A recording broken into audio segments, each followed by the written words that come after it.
I think this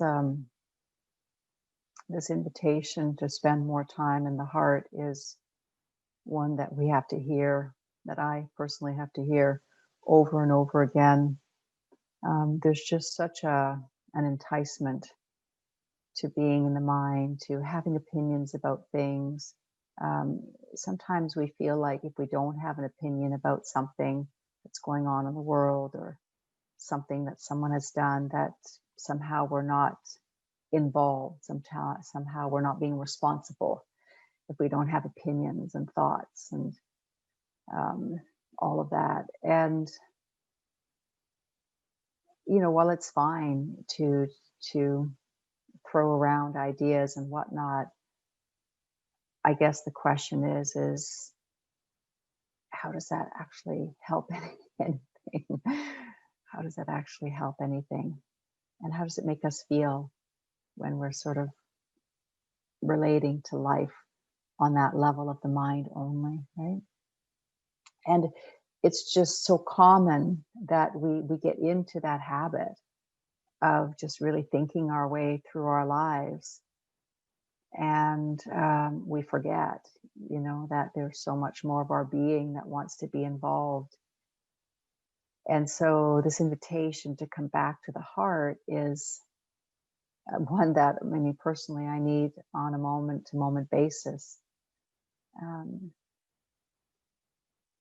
so when we do come into the heart, there is this subtle sense of of coming home. There's like this, it's so welcoming because the deepest heart isn't opinionated like the mind. There's no rights or wrongs in the heart. It has space for everything.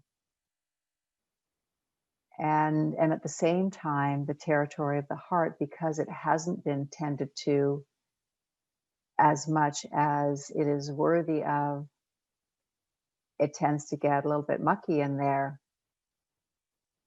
Just like, anything that you don't tend to will tend to get, um, there'll be residue, there'll be a backup of maybe emotional material, and maybe even a sense of a lack of connection with the heart.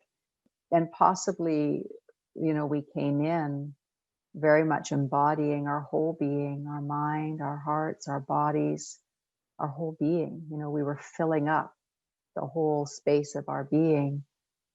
And then slowly but surely, as we began to be conditioned around the superiority of the mind, or we watch the adults around us navigate their way through life with their opinions and judgments and figuring out and plans and all of that. We just learned that. And in fact, of course, in school, it's pretty rare that there is an education of the heart. I mean, some education systems really emphasize it, which is beautiful. But generally, in our secular society, um, there may not be a lot of recognition of that, or it may be imposing a certain way of being in the heart that doesn't necessarily encourage our own connection to our heart, right? So it's a cerebral way of getting into the heart. One must be kind, one must be compassionate, one must be whatever. Um, and so it's a top down type of a thing.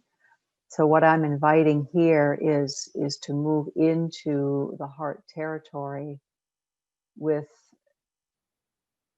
the beginner's mind, as the Buddhists like to put it. So with a complete kind of wipe the slate clean. I don't know.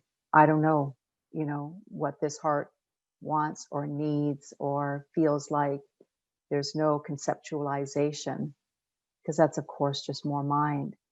So this coming into the heart as though we were coming into it for the first time, with a freshness, with a broad sense of curiosity,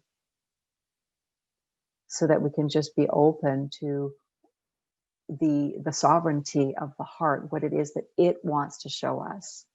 So we're not looking for anything in particular. I'm not looking for gratitude. I'm not looking for compassion. I think it's really important to be humble when we walk into the sanctuary of the heart, and to not know what it is that is wanting to be revealed here. Um, and to allow the qualities of the heart to blossom in their own time. I mean, while it's beautiful to do gratitude practices and things like that, that's all fine. But I think it's also really important to spend time in the heart where we're not trying to manipulate any particular state into being. Just this very gentle, like again, this bowing. Oh, here I am. And just this very quiet sitting there. I like the way Paramahansa put it, we sit in the temple of the heart, just waiting quietly for the footsteps of God, right? We have to let the great mystery come in its own time, in its own way. Otherwise, it's no longer a mystery, is it? Right?